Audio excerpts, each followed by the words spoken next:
Here's what's going on with Google now. You cannot trust Google. And here's why the activists are finding bullshit.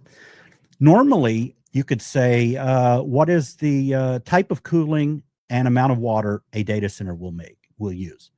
Because they're going around and they're comparing it to this in Georgia that uses this many million gallons a day, and this and this and this.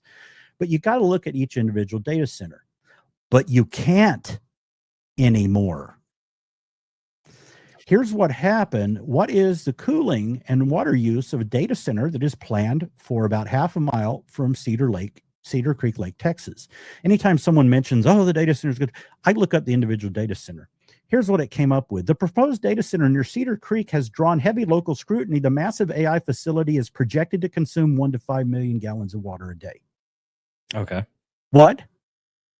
Now, I went into that last week, the 1 to 5 million gallon bullshit stat that they keep using, that it's from a 2023 study that used only evaporative cooling data centers as an example.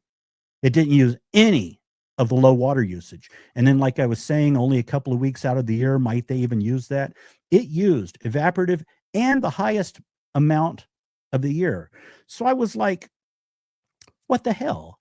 I said, is the facility specs 1 to 5 million gallons per day, or is that an activist talking point? So they've Google bombed the net now to the point where they've manipulated AI algorithms.